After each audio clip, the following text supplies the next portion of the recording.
اولیاء قلیلا ما تذکرون کہ تم بغیر تأمل اور غور و فکر کے اس بات کی اتباع کرو جو تمہارے رب کی طرف سے تمہاری طرف نازل کی گئی، اور فرمایا کہ تم اللہ تعالیٰ کو چھوڑ کر نہ اتباع کرو تم اپنے دوستوں کی، قلیلا ما تذکرون تم کم وقت میں نصیحت قبول کرتے ہو۔ اس آیت مقدسہ میں اللہ تبارک و تعالی نے ہمیں متوجہ فرمایا کہ جو بھی میری طرف سے تمہاری طرف نازل کیا گیا، چاہے وہ قرآن ہو چاہے وہ حدیث ہو، تو تم نے قرآن کی بھی بغیر تأمل اور غور و فکر کرنے کے اطاعت کرنی ہے، فرما برداری کرنی ہے۔ اسی طرح میرے محبوب صلی اللہ علیہ وسلم کی جو حدیث ہے، جو ان کی سنت ہے، اس کی بھی تم نے اتباع کرنی ہے۔ یعنی آقا کریم صلی اللہ علیہ وسلم جن کاموں کا حکم دیں تم نے ان کو بھی بجا لانا ہے، جو کچھ میرے محبوب تمہیں کر کے دکھائیں ان کو بھی تم نے کرنا ہے، اور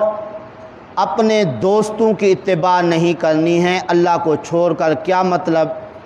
جو قرآن و حدیث کے خلاف تمہارا دوست جو کچھ کہے، چاہے وہ تمہارا باپ ہو، چاہے وہ تمہاری ماں ہو، چاہے وہ تمہارا استاد ہو، چاہے تمہارا پیر اور شیخ ہو، جب قرآن و حدیث کے خلاف کہے تو تم نے اس کی اتباع نہیں کرنی ہے۔ تو اس لیے اب ہمیں غور کرنا چاہیے۔ بعض لوگ تو سمجھتے ہیں کہ صرف قرآن پاک کی اطاعت اور فرما برداری لازمی ہے، حضور کی سنت کی اتباع کی کوئی ضرورت نہیں ہے۔ تو قرآن پاک کی اس آیت میں اللہ تعالیٰ نے فرما دیا جو کچھ تمہاری طرف تمہارے رب کی طرف سے نازل کیا جاتا ہے تم نے اس کی اتباع اور اس کی فرما برداری کرنی ہے، اور کسی طرح بھی تمہارے لیے گنجائش نہیں ہے کہ تم میرے محبوب کی سنت منمانی کر کے چھوڑ دو، یا وہ جو حکم فرمائیں تم جو ہے وہ اپنی مرضی کر کے تم اسے چھوڑ دو، تو تمہیں چھوڑنے کی اجازت نہیں ہے۔ اسی لیے فرمایا گیا کہ قل ان کنتم تحبون اللہ فاتبعونی، کہ محبوب انہیں فرما دیں اگر تم اللہ تعالیٰ سے محبت کرنا چاہتے ہو تو تم میری اتباع کرو۔ تو اگر صرف قرآن پاک کے فرمان پر عمل کرنا ضروری ہوتا، حضور کی حدیث اور حضور کی سنت کی اتباع لازم نہ ہوتی، تو اللہ تعالیٰ یوں ارشاد فرماتا قل ان کنتم تحبون اللہ فاتبعوا القرآن، کہ تم اگر اللہ تعالیٰ سے محبت کرتے ہو تو قرآن کی تم اتباع کرو، اس کی فرما برداری کرو۔ یہاں پہ کیا فرمایا گیا؟ محبوب آپ فرمائیں میں یعنی رسول اللہ کی اتباع کرو۔ تو اس طرح آقا کریم صلی اللہ علیہ وسلم کی اتباع ضروری ہے، جو کچھ حضور فرمائیں اس پہ عمل کرنا ضروری، جو کچھ کر کے دکھائیں وہ بھی ہمارے لیے لازمی ہے، ہم اس پہ جو ہے وہ عمل کریں۔ اور جس طرح قرآن پاک کا انکار کر دینا جو ہے کفر ہے، اسی طرح آقا کریم صلی اللہ علیہ وسلم کی سنت اور آقا کریم صلی اللہ علیہ وسلم کے فرمان کا انکار کرنا بھی کفر ہے۔ اور جس طرح قرآن پاک پہ عمل کرنا لازمی ہے، اس کو ماننا لازمی ہے، اسی طرح آقا کریم صلی اللہ علیہ وسلم کے فرامین کو بھی ماننا لازمی ہے۔ اس کی مثال موٹی سی یوں سمجھی ہے کہ قرآن پاک کے اندر اتنا فرمایا گیا تم نماز قائم کرو۔ اب نماز کے اندر کتنی رکعتیں ہیں، کتنے سجدے ہیں، کتنے رکوع ہیں، نماز کس طرح پڑھنی ہے، یہ سارا طریقہ کس نے بتایا؟ ہمارے آقا نے بتایا۔ اب اگر کوئی کہے کہ جی میں فجر کی جو 2 رکعتیں ہیں میں تو ایک ہی رکعت پڑھوں گا، تو اب ایک رکعت کا انکار کرے گا تو کافر ہو جائے گا۔ کیوں؟ جی کہ آقا کریم صلی اللہ علیہ وسلم نے 2 رکعت پڑھ کے دکھائی ہیں اور 2 رکعت پڑھنے کا حکم بھی دیا ہے، تو اس لیے 2 رکعتوں پر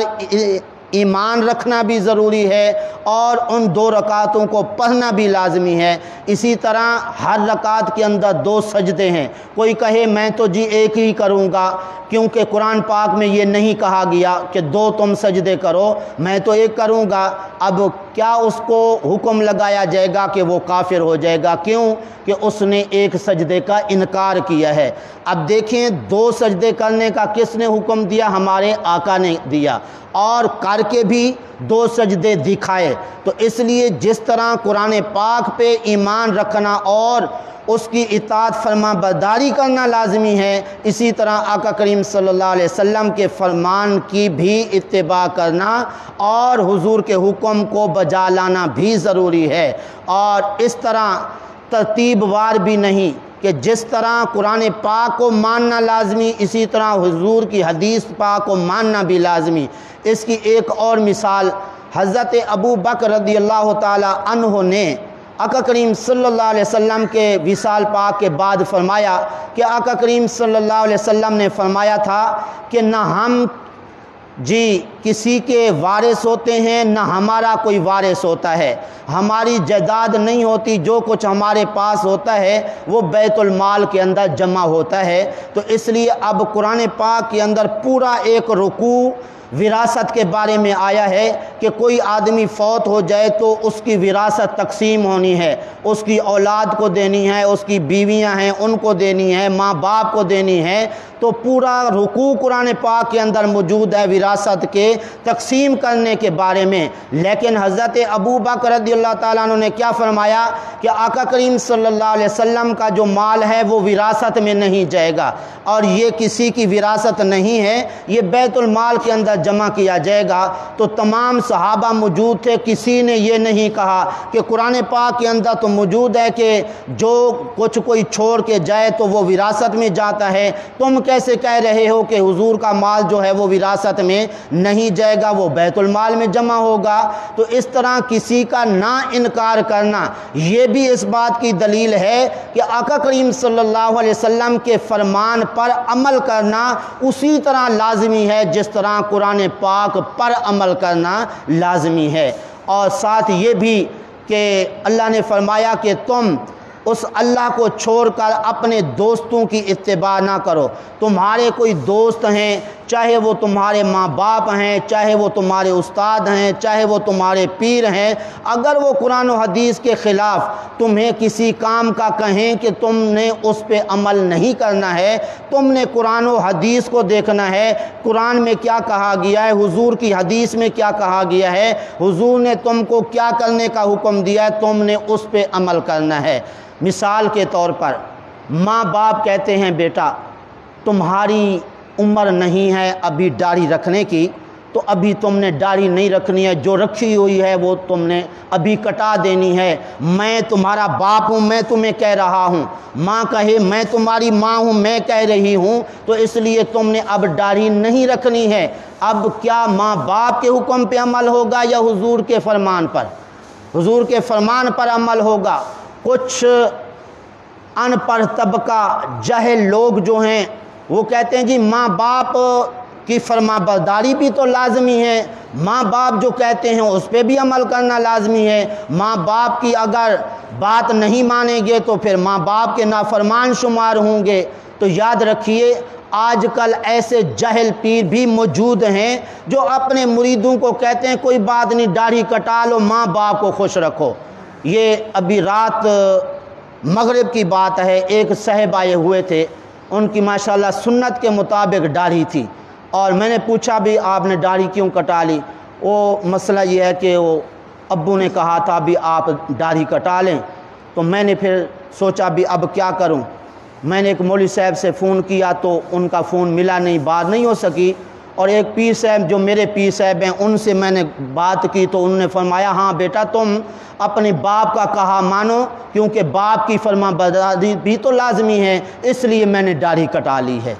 معاذ اللہ یہ ہمارے آج کل کے رہنما پیر و مرشد جو ہیں یہ جو سنت کی خلاف ورزی کرنے کا کہتے ہیں، اب قرآن پاک میں کیا فرمایا گیا؟ وَلَا تَتَّبِعُوا مِن دُونِهِ اولیاء، تم نے اپنے دوستوں کی نہیں ماننی ہے اللہ کے حکم کو چھوڑ کر، جو اللہ رسول فرما دیں تم نے اس پہ عمل کرنا ہے۔ لہٰذا ان ماں باپ کو بھی غور کرنا چاہیے جو کہتے ہیں تمہاری عمر ابھی داڑھی رکھنے کی نہیں ہے اس لیے تم داڑھی کٹا لو۔ اللہ رسول کا حکم کیا ہے؟ اللہ فرماتا ہے جو کچھ نازل کیا جائے، چاہے وہ میرا قرآن ہو، چاہے وہ میرے محبوب کی سنت ہو، میرے محبوب کا فرمان ہو، تم نے اس سب پہ عمل کرنا ہے۔ اور اس طرح ماں باپ کی بات مان کے، پیر و مرشد کی بات مان کے تم نے نہ میرے فرمان کی خلاف ورزی کرنی ہے، نہ میرے محبوب کے فرمان کی خلاف ورزی کرنی ہے، نہ تم نے میرے محبوب کی سنت کو چھوڑنا ہے۔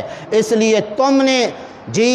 پابندی کے ساتھ میرے محبوب کا کہا بھی ماننا ہے، میرے محبوب کی سنت کو بھی ادا کرنا ہے۔ لَقَدْ كَانَ لَكُمْ فِي رَسُولِ اللَّهِ أُسْوَةٌ حَسَنَةٌ، اس لیے کہ میں نے اپنے محبوب کی زندگی کو تمہارے لیے نمونہ بنا دیا ہے، تو اس لیے تم نے میرے محبوب کی زندگی کو دیکھ کر، ان کے اعمال کو دیکھ کر، ان کے فرامین کو دیکھ کر تم نے اس پہ عمل کرنا ہے۔ تو اس لیے جس طرح قرآن پاک نازل کیا گیا، آقا کریم صلی اللہ علیہ وسلم کی سنت بھی اسی طرح اللہ کی طرف سے نازل کی گئی ہے، تو اس لیے حضور کی سنت کی بھی اتباع کرنی ہے، اللہ تعالیٰ کے فرمان کو بھی بجا لانا ہے۔ اس لیے آقا کریم صلی اللہ علیہ وسلم نے ارشاد فرمایا جن کاموں کا میں تمہیں حکم دوں تم ان کو بجا لاؤ جتنی تم طاقت رکھتے ہو، اور جن کاموں سے میں تم کو منع کروں تو تم ان سے رک جاؤ۔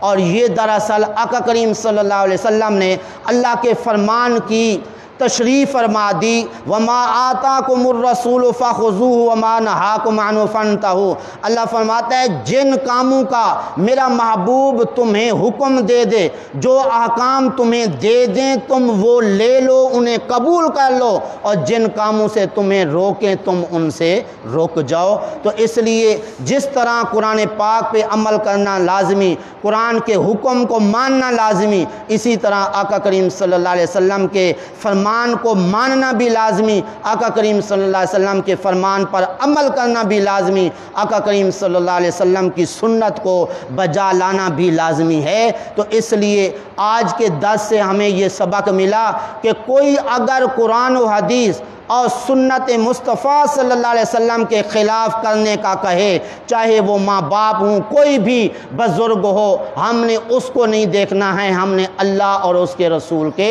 فرامین کو دیکھنا ہے کہ جس طرح قرآن پاک اللہ کی طرف سے نازل کیا گیا، الفاظ بھی اور معنی بھی، اور آقا کریم صلی اللہ علیہ وسلم کی حدیث جو ہے وہ معانی کے طور پر اللہ کی طرف سے نازل ہوئی، اگرچہ الفاظ آقا کریم صلی اللہ علیہ وسلم کے ہیں لیکن چونکہ معانی اللہ کی طرف سے نازل ہوئے تو اس لیے ان معانی، ان مضامین پر عمل کرنا اسی طرح لازم ہوگا جس طرح کہ قرآن پاک کے مضامین اور الفاظ کو دیکھ کر اور سمجھ کر عمل کرنا لازمی ہے۔ حضرت فاطمہ رضی اللہ عنہا جب قرآن پاک کو پڑھ کے حضرت ابو بکر رضی اللہ تعالی عنہ کے پاس آئیں کہ وہ باغ فدق ہے، وہ اس کے اندر ہمارا حصہ ہے، وہ دے دو، تو حضرت ابو بکر رضی اللہ تعالیٰ عنہ نے آگے کیا فرمایا کہ آقا کریم صلی اللہ علیہ وسلم نے فرمایا تھا ہماری وراثت نہیں چلے گی، جو کچھ انبیاء علیہ السلام چھوڑتے ہیں وہ بیت المال میں جاتا ہے، کوئی خاندان کے لوگ اس کے وارث نہیں ہوتے۔ حضرت فاطمہ رضی اللہ عنہا نے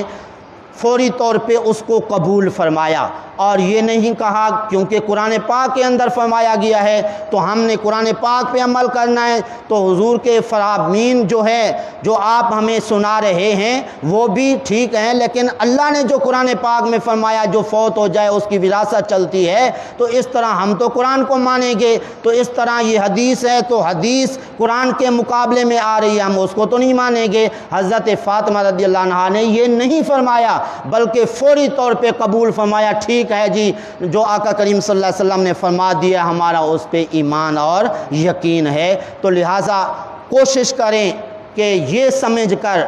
داڑھی رکھنا حضور کی سنت ہے، یہ بھی گویا اللہ کی طرف سے حکم ہے، اس پہ ہم عمل کریں۔ اور اسی طرح جو سنتیں ہیں، جو آقا کریم صلی اللہ علیہ وسلم کے فرامین ہیں، یہ سمجھ کر ان پہ عمل کریں کہ جس طرح قرآن پاک اللہ کی طرف سے نازل کیا گیا، اسی طرح احادیث بھی اللہ کی طرف سے نازل ہوئیں، اور سنت مصطفیٰ صلی اللہ علیہ وسلم وہ بھی اللہ کی طرف سے نازل ہوئی ہے۔ تو اس لیے سنت مصطفیٰ پر بھی عمل کریں، حکم رسول پر بھی عمل کریں، قرآن پاک میں جو احکامات دیے گئے ان پہ بھی اسی طرح عمل کریں کہ جس طرح ایک مسلمان کامل جو ہے ایمان رکھتا ہے کہ اللہ کے فرامین کو عمل کرنا اور ان کو ماننا لازمی، حضور کی سنت کو اور حضور کے فرامین کو جو ہے وہ ماننا اور ان پہ عمل کرنا لازمی ہے۔ دعا ہے اللہ تعالیٰ کی بارگاہ میں جو کچھ کہا صحیح عمل کی توفیق